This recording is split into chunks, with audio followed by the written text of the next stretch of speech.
This channel does not promote any violent, harmful, or illegal activities. All content provided by this channel is meant for an educational purpose only. রাজ্যে পালাবদল হয়েছে, BJP সরকার ক্ষমতায় এসেছে। BJP সরকার কথা ভাবতে গেলে সবার আগে দেখতে হবে যে দেশের যে কটা রাজ্যে বিজেপি ক্ষমতায় আছে সেখানে কি করেছে। বিহারে ভোটের আগে 10,000 টাকা করে মহিলাদের দিয়েছে, ভোট হয়ে যাবার পর বাড়িতে নোটিশ পাঠিয়েছে সেই টাকা ফেরত দাও, এবং শুধু তাই না, বুলডোজার দিয়ে তাদের বাড়ি ভাঙা হয়েছে। তাহলে স্বাভাবিকভাবেই পশ্চিমবাংলার সব মহিলাদের যদি 3,000 টাকা করে দেয়, তাহলে স্বাভাবিক কারণেই অন্য রাজ্যের মহিলারা প্রতিবাদ করবে যে ওখানেও বিজেপি ক্ষমতায় আছে, তাহলে বেঙ্গলে দিচ্ছে, আমাদের কেন দিচ্ছে না। তাহলে যাদের একটু বুদ্ধি আছে তাদের বোঝা উচিত। আমরা কিন্তু বুঝেছি এটা জুমলা। প্রথমে কি বললো, দেশের স্বরাষ্ট্রমন্ত্রী ধর্মতলায় মঞ্চে দাঁড়িয়ে বলে গেছে যে 1 তারিখ সব মহিলার অ্যাকাউন্টে 3,000 টাকা করে ঢুকবে, ঢোকেনি, আজকে 2 তারিখ। তারপরে নারী সুরক্ষা কল্যাণ মন্ত্রী অগ্নিমিত্রা পাল, যার কোনো রাজনৈতিক ব্যাকগ্রাউন্ড নেই, যে আসানসোলের রাস্তাঘাট চেনেন না, পাবলিক ওনাকে জিজ্ঞেস করছে বলুন তো এই জায়গাটার নাম কি, বলতে পারেনি, বলছে আমার তো জানার কথা না। তাহলে আপনি কিসের বিধায়ক? আপনি একটা অঞ্চলের নাম জানেন না, আপনি 5 বছরের বিধায়ক। যাই হোক, লোক নেই, মন্ত্রী হয়েছে। কি বললো, 1 তারিখ ঢুকে যাবে, ঢোকেনি। তারপরে 12 পাতার একটা ফর্ম, সেই ফর্মে আপনার বাড়িতে যে কজন মেম্বার, তাদের সম্পত্তির খতিয়ান, তাদের ব্যাংক ডিটেলস, আপনার বাড়ির মেঝেটা মোজাইক না সিমেন্ট না ইট না মাটি, সেটা দিতে হবে। এটা পরোক্ষভাবে এনআরসি করা হচ্ছে, এটা জনসংখ্যা কমানোর একটা চক্রান্ত। আমি বাংলার মহিলাদের বলবো 3,000 টাকা লোভ না করে এটা ছেড়ে দিন, এটা জুমলা সরকার। তারপর বলছে সরকার একটা ভ্যাকসিন নিতে বলা হয়েছে মেয়েদের, জরায়ুর ক্যান্সার। এই ক্যান্সার নিয়ে মেয়েরা, এই ভ্যাকসিন নিয়ে মেয়েরা অসুস্থ হয়ে পড়ছে। কোভিডের ভ্যাকসিন নিয়ে ওয়ার্ল্ড হেলথ অর্গানাইজেশন স্বীকার করেছে যে এই ভ্যাকসিনে অল্প বয়সী ছেলেমেয়েরা হার্ট অ্যাটাকে মারা যাচ্ছে, যে জিম করছে পড়ছে আর মারা যাচ্ছে। মানুষের মধ্যে বন্ধাত্ব তৈরি করে দেওয়ার চেষ্টা হচ্ছে, যাতে এখন আমাদের ভারতবর্ষ জনসংখ্যায় নাম্বার 1, সেই জনসংখ্যা কমানোর একটা মানে ফন্দি। আজকে ইঞ্জেকশন নেবার সাথে, ভ্যাকসিন নেবার সাথে অন্নপূর্ণা ভাণ্ডারের কি সম্পর্ক আছে আপনি বলুন তো? 80 লক্ষ নাম বাদ গেছে। মমতা ব্যানার্জি লক্ষ্মীর ভাণ্ডার দিয়েছিলেন মেয়েদের স্বাবলম্বী করার জন্যে।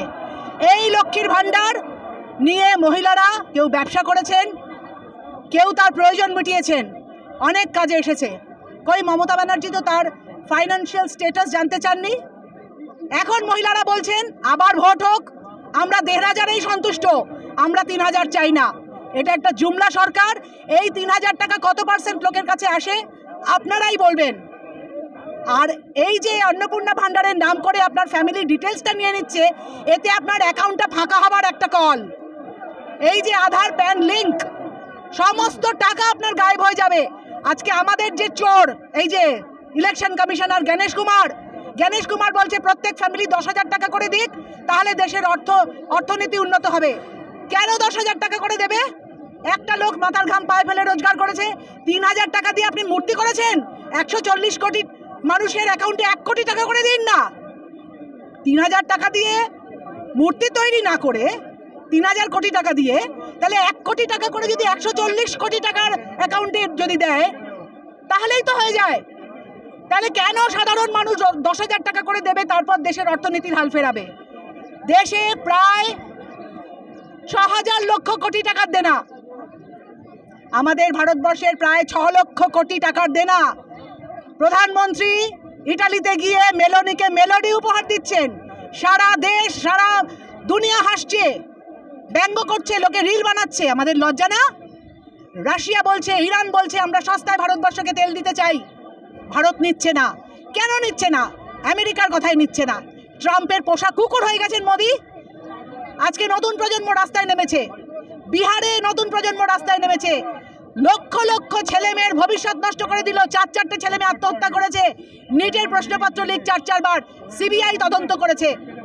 আজকে শিক্ষা দপ্তরে আগুন লেগে গেল, সব শিক্ষার ডকুমেন্টস পুড়ে গেল। মানুষ কি বোকা?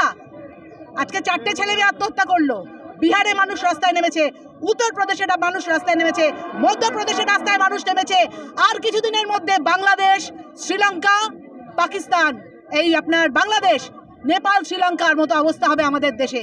মানুষ জল পাচ্ছে না, পানি দো করে পুলিশের পা জড়িয়ে ধরছে। সেখানে IPL হচ্ছে ঘটা করে, 2 দিন বাদে অলিম্পিক হবে। নরেন্দ্র মোদীর লজ্জা করে না? বলছে আমি ফকির ঝোলা নিয়ে পড়ে যাব। কই রাজীব গান্ধী এই কথা বলেননি তো? রাজীব গান্ধী বলেছেন দেশের জন্য যদি প্রাণ দিতে হয় দেব।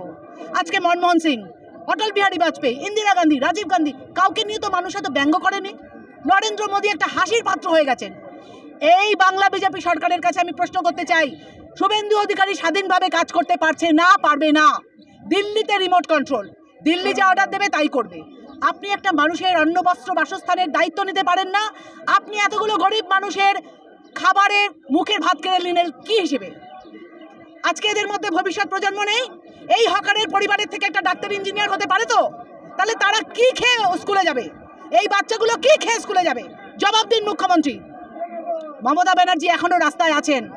মমতা ব্যানার্জিকে হারানো হয়েছে, এটা মানুষের ম্যান্ডেট নয়।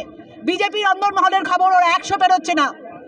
ওরা 94টা প্রার্থীর নাম 5 বারে ঘোষণা করেছে, ওরা এজেন্ট দিতে পারেনি। রাতারাতি 200 পার। দেশের স্বরাষ্ট্রমন্ত্রী 15 দিন কলকাতায় আছেন, 2.5 লক্ষ সেনা, সাজোয়া গাড়ি, স্বরাষ্ট্রমন্ত্রী, প্রধানমন্ত্রী, মুখ্যমন্ত্রীর দল। কেন? হারাবার জন্যে। আজকে লাস্ট রাউন্ডে মমতা ব্যানার্জি 15,000 ভোট হয়, আমরা ভোটার লিস্টে কাজ করা কর্মী, আমরা 15 বছরে 15 টাকাও রোজগার করিনি, আমরা ভোটার লিস্টে কাজ করা কর্মী। লাস্ট রাউন্ডে মমতা ব্যানার্জি 15,000 ভোটে হারেন। যে যে বড় বড় চ্যানেলগুলো দেখাচ্ছে, গদি মিডিয়া, যে 14,000 ভোটে মমতা ব্যানার্জি জিতছেন, সেই মমতা ব্যানার্জি ভবানীপুরে হারেন। তাকে কি শেখাতে এসছেন? আমরা বুঝি না? আমরা হতে পারে কোনো বড় চেয়ারে নেই, কিন্তু আমাদের অনেকের চেয়ে বুদ্ধি বেশি। মমতা ব্যানার্জি যে কদিন রাজনীতির ময়দানে আছেন, আমরা আছি, বাংলার মানুষ আছে। 41% ভোট তৃণমূলের ঝুলিতে আছে, 41% ভোট। আমরা হারিনি, হারানো হয়েছে। এটা নিয়ে আন্দোলন চলবে এবং কালকে হাইকোর্ট রায় দিয়েছে ব্যালটে ভোট হবে। ইভিএম উঠে যাবে, ইভিএম উঠে যাবে। ইভিএম যেদিন উঠে যাবে বিজেপি নিশ্চিহ্ন হয়ে যাবে দেশ থেকে, বিজেপি নিশ্চিহ্ন হয়ে যাবে। পাঞ্জাবে এর মধ্যেই একটা কর্পোরেশন ইলেকশনে হেরেছে। আজকে দেশের কৃষকরা অন্নদাতা, সেই পাঞ্জাবিদের আপনি বলছেন খালিস্তানি? এই শিক্ষা বিজেপির? বিজেপি একটা অশিক্ষিত মূর্খ দল। কালকে দিলীপ ঘোষ বলছেন তৃণমূল আতঙ্কবাদী দল, আরএসএস আতঙ্কবাদী দল। আরএসএস এর ইতিহাস কি বলছে? আরএসএস রেজিস্টার্ড নয়। মোহন ভাগবত জেড ক্যাটাগরির সিকিউরিটি। কেন? কোটি টাকার সম্পত্তি। সারা দেশে বিজেপি 600টা 5 স্টারের মতো হোটেল আছে, পার্টি অফিস আছে 600টা, 600টা পার্টি অফিস আছে বিজেপি, প্রত্যেকটা 5 স্টার 7 স্টার কোয়ালিটি। কি করে হয়? নোটবন্দিতে সব থেকে বড় লোক বিজেপি হয়েছে। বিজেপির নামে বলে শেষ করা যাবে না, আপনার হাত ব্যথা হয়ে যাবে মাইক ধরতে ধরতে। যে অভিষেক বন্দ্যোপাধ্যায়, কল্যাণ ব্যানার্জি এদের উপর আক্রমণ হলো, একের পর এক কর্মীদের গ্রেফতার করা হচ্ছে, এটা নিয়ে কি বলতে চান? এটা বিজেপি ওদের স্ট্যান্ডার্ডটা প্রমাণ করে দিচ্ছে। কারণ 2011 সালে মমতা ব্যানার্জি এসে কিন্তু কোনো বিরোধী নেতার উপর আক্রমণ করেননি। আজকে প্ল্যান করে ডিমের ট্রে মহিলারা ডিম ডিস্ট্রিবিউট করছে, সেই ভিডিও আমাদের কাছে আছে, যে আমরা অ্যাটাক করব। তাদের কাছে খবর ছিল। উনি গাড়ি করে গেছেন, কিছুটা পথ বাইকে গেছেন হেলমেট পরে। উনি একজন সিটিং এমপি। প্রত্যেকটা রিজিনাল পার্টির পরবর্তী কেউ হাল ধরেন। লালু প্রসাদ যাদবের পর তেজস্বী যাদব, মুলায়ম সিং যাদবের পর অখিলেশ যাদব, মমতা ব্যানার্জির পর অভিষেক ব্যানার্জি। এতে অন্যায়ের কি আছে? যদি কেউ দুর্নীতি করে থাকে, অন্যায় করে থাকে, তার জন্য দেশে আইন ব্যবস্থা আছে। আপনি কে ডিম ছুড়বেন? এটা স্ট্যান্ডার্ডটা বুঝিয়ে দেয়। বিজেপি সব ভুল লোককে অ্যারেস্ট করেছে, এই সব ফুটেজ আমাদের কাছে আছে।